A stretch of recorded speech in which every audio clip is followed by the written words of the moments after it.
Kembali lagi bersama Ngip Radio. Iya.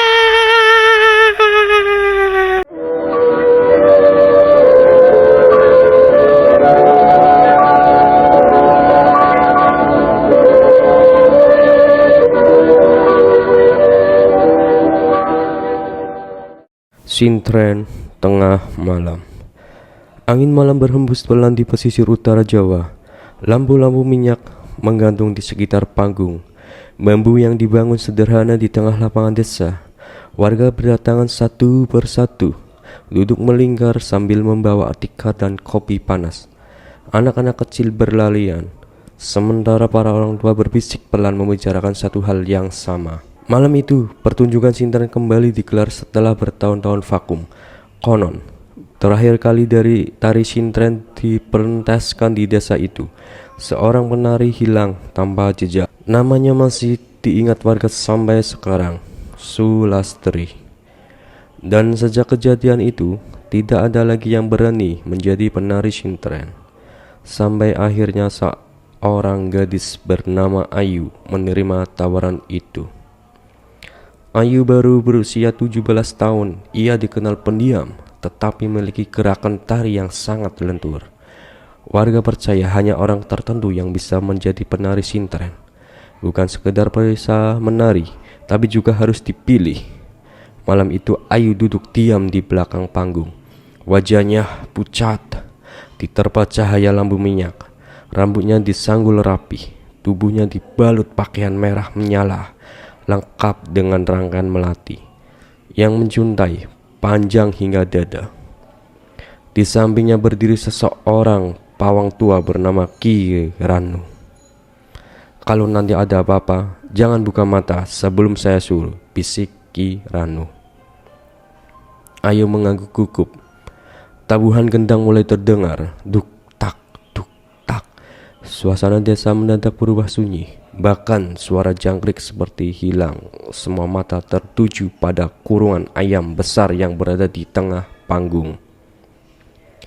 Ayu masuk ke dalam kurungan itu dengan pakaian biasa. Tangannya diikat kain. Pintunya kurungan ditutup rapat. Kemudian Ki Ranu mulai membakar kemenyan. Ayam putih mengepul ke udara.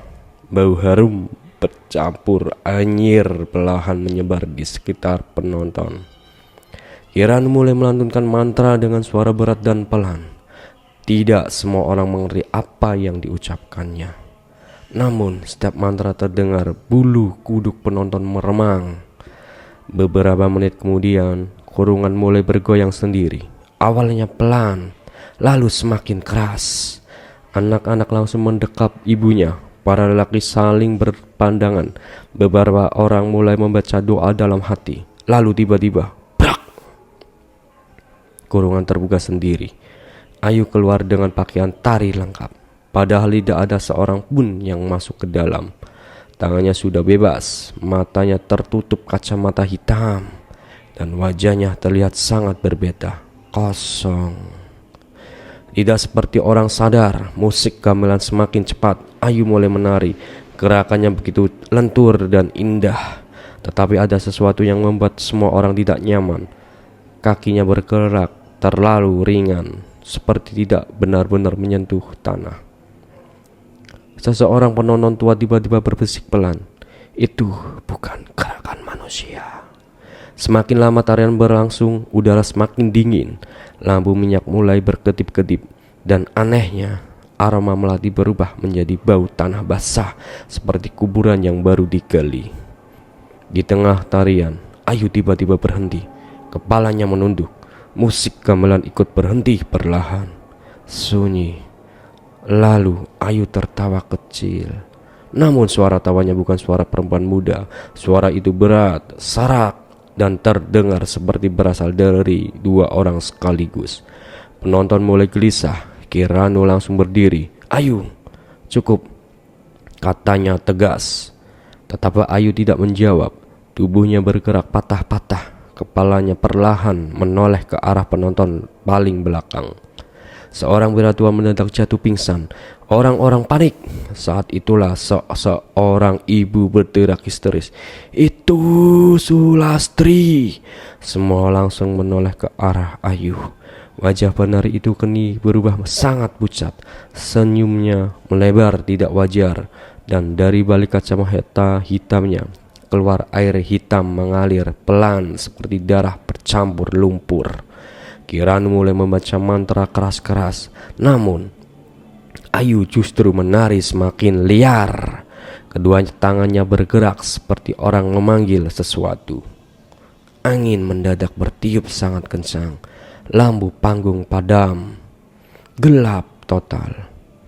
Penonton mulai berlarian. Jeritan terdengar di mana-mana. Dalam kekacauan itu, beberapa orang mengaku melihat sosok perempuan lain berdiri di belakang Ayu. Rambutnya panjang, pakaiannya lusuh, wajahnya tertutup bayangan hitam. Sosok itu ikut menari, mengikuti setiap gerakan Ayu. Kiranu tahu malam itu bukan sekedar pertunjukan biasa. Sesuatu telah datang, dan sesuatu itu belum pergi sejak puluhan tahun lalu. Dengan tangan gemetar, Kiranu mengambil cambuk rotan dari bawah panggung. Ia menghentakkan cambuk ke tanah. Buar! Suara cambuk menggema keras. Ayu menjerit. Tubuhnya terangkat sesaat seperti ditarik dari belakang. Namun suara lain ikut menjerit bersamaan. Suara perempuan, marah, sedih, dan penuh dendam. "Aku belum selesai." Suara itu menggema di seluruh lapangan. Beberapa warga langsung lari meninggalkan lokasi. Kiranu tetap berdiri, keringat dingin membasahi wajahnya. "Siapa kau?" teriaknya. Ayu perlahan mengangkat kepalanya, lalu dengan suara lirih menjawab, "Mereka membunuhku." Malam semakin mencekam. Satu persatu warga mulai teringat kejadian puluhan tahun lalu tentang Sulastri yang menghilang setelah pertunjukan sintren terakhir. Tentang isu bahwa ia dibunuh karena menolak lamaran seseorang lelaki kaya di desa itu. Namun kasus itu tidak pernah terungkap. Dan sekarang arwahnya seperti kembali. Ayu berjalan perlahan ke arah seorang lelaki tua yang sejak tadi diam gemetar di sudut penonton. Namanya Wiryo. Dulu ia orang terpandang di desa. Begitu melihat Ayu mendekat, wajah Pak Wiryo langsung pucat. "Jangan dekat-dekat," teriaknya panik. Tetapi Ayu terus berjalan, kakinya seperti melayang. Tidak terdengar suara langkah sedikit pun. Lalu tepat di depan Pak Wiryo, Ayu berhenti. Tangannya menunjuk lurus ke wajah lelaki tua itu. "Kau yang menguburku." Pak Wiryo langsung jatuh terduduk. Tangannya gemetar hebat. Warga mulai saling berpandangan.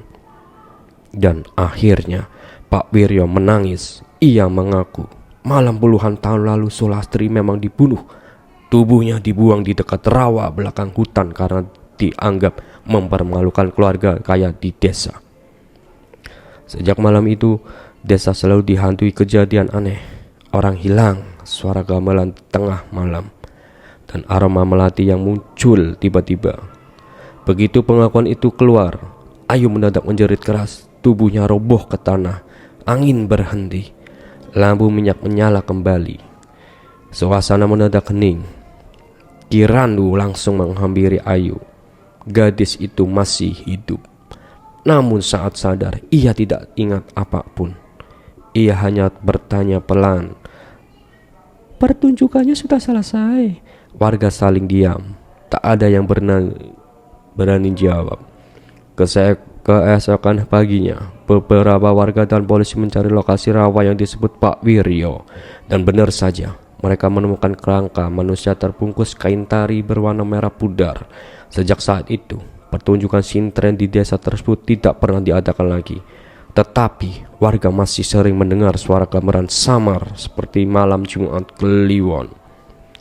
Dan beberapa orang mengaku melihat sosok penari perempuan berkacamata hitam menari sendirian di tengah lapangan kosong dengan aroma melati yang sangat kuat. seolah pertunjukan itu belum pernah berakhir.